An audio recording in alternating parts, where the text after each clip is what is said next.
प्रिय विद्यार्थियों, आज के ऑनलाइन क्लास में हम एनसीईआरटी कक्षा 10 विषय गणित की प्रश्नावली 5.2 से संबंधित प्रश्न नंबर 9 से 12 को हल करेंगे।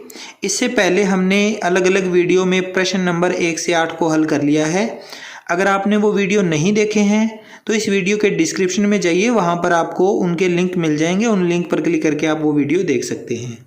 चलिए शुरू करते हैं इस वीडियो को।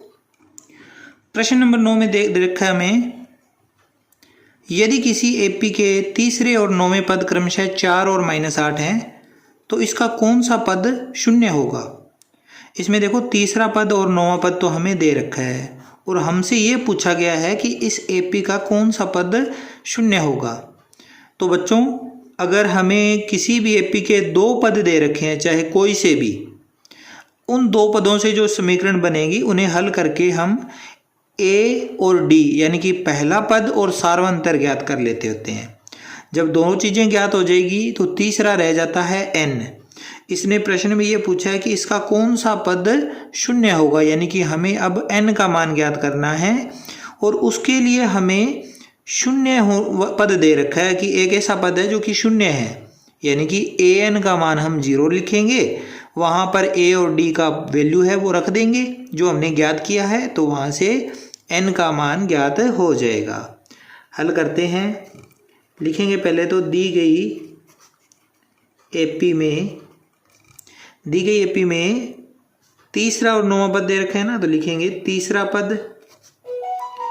पद अर्थात A3 कितना दे रखा है, 4 दे रखा है। तो A3 को 4 दे रखी है, इसकी वैल्यू तो A3 होता है A + 2D जिसकी वैल्यू है 4। ये हो गई समीकरण नंबर 1। और 9वां पद भी हमें दे रखा है, तो 9वां पद यानी कि A9 बराबर दे रखा है -8। तो 9वें पद का सूत्र होता है A + 8D जो कि है -8, समीकरण नंबर 2। अब इन दोनों समीकरणों को आपने सॉल्व करना है, तो यहाँ लिखोगे घटाने पर। समीकरण 1 में से समीकरण 2 को घटाओगे तो उसके लिए चिन्ह बदले जाते हैं। ये प्लस की संख्या माइनस हो गई, ये प्लस की संख्या माइनस हो गई, ये माइनस की संख्या प्लस की हो गई। ये आपस में कट जाएंगे। 2D में से 8D घटाएंगे तो -6D बचेंगे। 4 भी प्लस का, 8 भी प्लस का, तो 4 और 8 12 हो गए प्लस के। तो D की वैल्यू आ जाएगी 12/-6।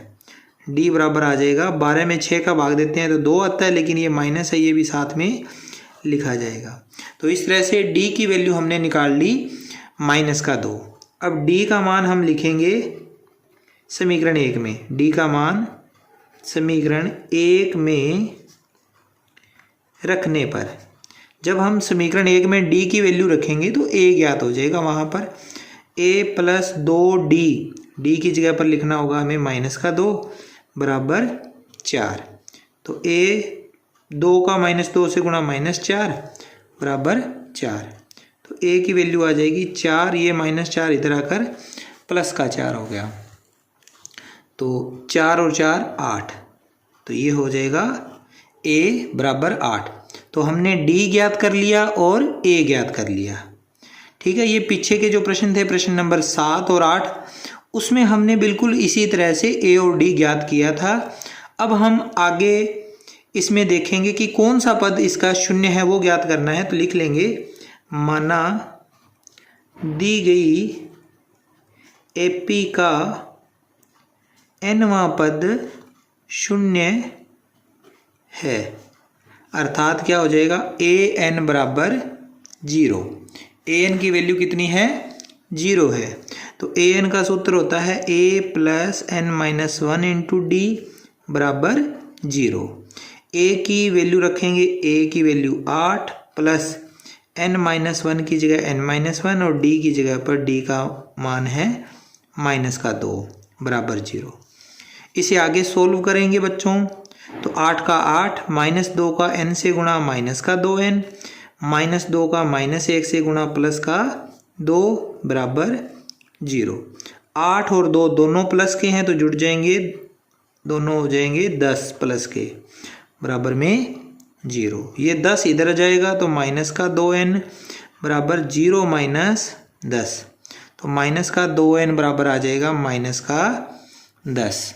तो यहाँ से आगे सॉल्व करने पर हमें n की वैल्यू मिल जाएगी -10 बटा माइनस का 2, माइनस माइनस कटा, n बराबर आ गया 5।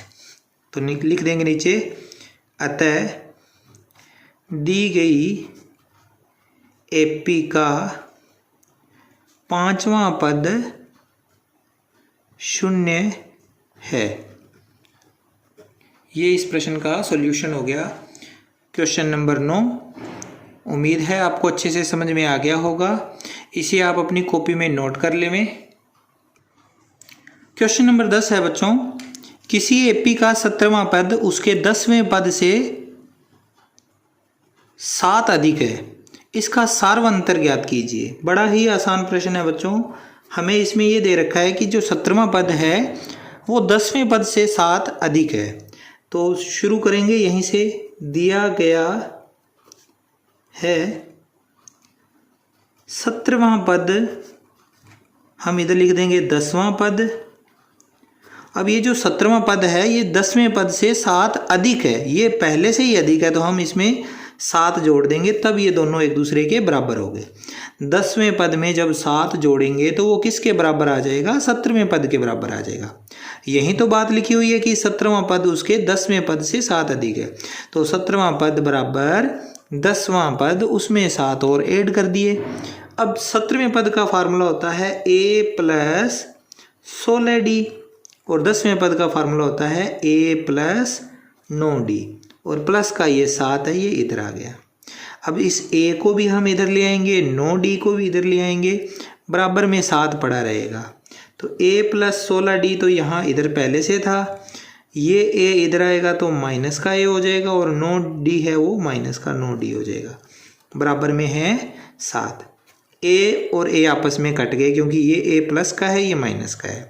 16d में से 9d घटाएंगे तो 7d आ जाएगा, बराबर में 7। तो d बराबर आ जाएगा 7 बटा 7, यानी कि d बराबर आ गया 1। d क्या होता है? सार्वंतर, जो कि हमने ज्ञात करना था, ज्ञात कर लिया है। तो लिख देंगे अतः सार्वंतर d बराबर 1 आंसर। ठीक है, आसान सा प्रश्न था, अच्छे से समझ में आ गया है आपको। अब हम अगला प्रश्न करते हैं। प्रश्न number 11, AP 3, 15, 27, 39, dash dash dash का कौन सा पद उसके 54वें पद से 132 अधिक होगा? हमें इसमें एपी दे दी है बच्चों। तो एपी अगर दे रखी होती है तो ए का मान और डी का मान हमें एपी से पता चल जाता है। तो ए और डी तो यहाँ से पता चल ही जाएगा। पूछा उसने है कि 54वें पद से ऐसा कौन सा पद है जो इसी एपी के 54वें पद से 132 अधिक होगा। तो देखते हैं इसे कैसे हल करना है। सबसे पहले दी गई एपी को लिखो। दी गई एपी है, क्या है एपी? 3, 15, 27, 39, dash dash dash. अब यहाँ हम लिखेंगे सबसे पहले दी गई एपी से ए बराबर हमारे पास आ जाएगा 3। ए तो आसानी से हमने ज्ञात कर लिया क्योंकि जो शुरू में होता है एपी के वो प्रथम पद ए होता है। सार्वंतर डी, सार्वंतर डी दूसरे पद में से पहला पद घटाने पर निकल जाता है। तो दूसरा पद 15, पहला पद 3 है, दोनों का घटाव करेंगे तो आ जाएगा 12। ए और डी हमने लिख लिया। अब हम इसमें, क्योंकि हमें ये पता करना है कि ऐसा कौन सा पद है जो 54वें पद से 132 अधिक है। माना एपी का nवां पद इसके 54वें पद से 132 अधिक है। यानी कि जैसे पिछला 11वां सवाल 10वां सवाल किया था, बिल्कुल वैसे ही nवां पद बराबर 54वां पद प्लस में 132 आ जाएगा। जैसे पिछले सवाल में क्या था, हमारे पास जो पद दे रखे थे वो 2 अलग अलग पद थे और उसमें ये पूछा था कि जो 7 अधिक था एक पद, कौन से 17वें पद से 17वां पद जो था वो 10वें पद से 7 अधिक था, तो यहाँ पर nवां पद 54वें पद से 132 अधिक है। तो nवें पद का फार्मूला होता है a plus n-1 into D, और 54वां पद होता है a प्लस 53d और बराबर में 132, ठीक, प्लस में 132, ठीक है। अब हम इसमें a की d की वैल्यू रखते हैं। a हमने दिया है यहाँ पर 3 और n-1 d का मान है 12, और इधर a की जगह पर 3, 53 इंटू डी का मान 12 प्लस 132। 12 का अंदर मल्टीप्लाई करेंगे तो 3 प्लस 12 और n का गुणा 12n और माइनस के 12, इधर आएगा 3 प्लस 12 का 53 से गुणा 636 आ जाएगा और प्लस में 132, तो ये आएगा 12n। 3 में से 12 घटाएंगे तो माइनस का 9, और इधर इन तीनों का जोड़ करेंगे, 3 और 6 9, 9 2 11 का 1, 3 और 3 6, 6 और 1 7, 6 और 1 7, 771 हो गया, ठीक। अब आ जाएगा 12n बराबर 771, ये माइनस का 9 इधर आकर प्लस का 9 हो जाएगा, तो 12n बराबर 780, ठीक। तो n की वैल्यू आ जाएगी 780 बटा 12। n का भाग, n की वैल्यू निकालने के लिए 780 में 12 का भाग देना है, तो 12 छिके 72, बचे कितने 6, 6 और 0 60, तो 12 पंजे 60। अतः दी गई एपी का 65वां पद इसके 54वें पद से 132 अधिक है। कौन सा पद पूछा था, तो वो कौन सा पद आ गया, 65वां पद। इसे कॉपी में नोट कर लें बच्चों। इसके बाद हम करते हैं 12वां प्रश्न बच्चों। दो समांतर श्रेणियों का सार्वंतर समान है। दो अलग अलग समांतर श्रेणियां हैं जिनके सार्वंतर एक जैसे हैं। यदि इनके 100वें पदों का अंतर 100 है तो इनके 1000वें पदों का अंतर क्या होगा। हमें इस प्रश्न में ऐसा दे रखा है कि दो अलग अलग समांतर श्रेणियां हैं जिनके सार्वंतर यानी कि डी जो है एक जैसे हैं। अगर पहली समांतर श्रेणी के डी का मान 5 है तो दूसरी का भी 5 है, पहली का 8 है तो दूसरी का भी 8 है, तो एक जैसा मान है। वो है कितना वो नहीं बताया, ठीक है। तो दो अलग अलग समांतर श्रेणियां हैं तो इनका जो प्रथम पद है वो अलग अलग होगा, ठीक है। जब सार्वंतर समान है तो हमें इसमें जो प्रथम पद है उसका डिफरेंस रखना है। तो लिखेंगे पहले, माना प्रथम समांतर श्रेणी के लिए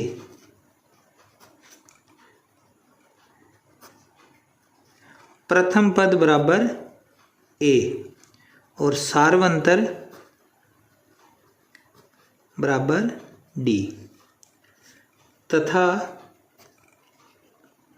दूसरी समांतर श्रेणी के लिए दो समांतर श्रेणियां हैं। तो पहली के लिए तो हमने मान लिया प्रथम पद a मान लिया और सार्वंतर d मान लिया। अब दूसरी समांतर श्रेणी के लिए प्रथम पद, अब प्रथम पद हम a तो नहीं मान सकते बच्चों, क्योंकि इसका और इसका समान तो नहीं हो सकता दोनों का। हम इसको मान लेते हैं a डैश। आप चाहो तो कैपिटल A भी मान सकते हो, कोई और सिंबल भी यूज कर सकते हो, तो a ही लिखा जाता है ये तो, ठीक है। तो a डैश ले लिया हमने। फिर आ गया सार्वंतर।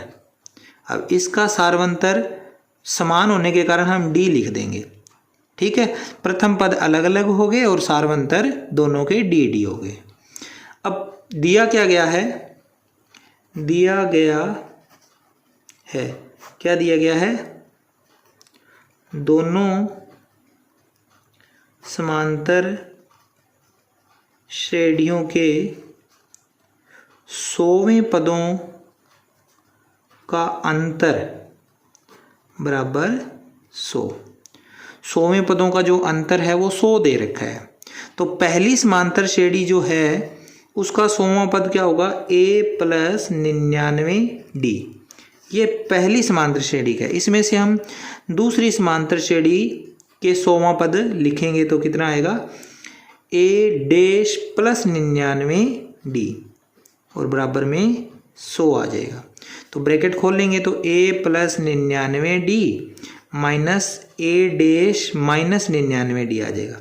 ब्रैकेट खोलेंगे तो अंदर वाले दोनों मान माइनस के हो गए, बराबर में 100। 99D से 99D कट जाएगा तो ए माइनस ए डैश बराबर आ गया 100। ये है समीकरण नंबर 1। इसका हम आगे उपयोग करेंगे। अब हमें ज्ञात क्या करना है, 1000वें पदों का अंतर निकालना है। तो लिखेंगे दोनों समांतर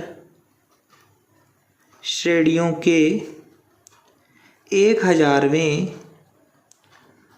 पदों का अंतर बराबर, पहली जो समांतर श्रेणी है उसका 1000वां पद होगा a प्लस 999D, इसमें से घटा देंगे a डैश प्लस 999D। ठीक है, 1000वें पद का सूत्र a प्लस 999D होता है।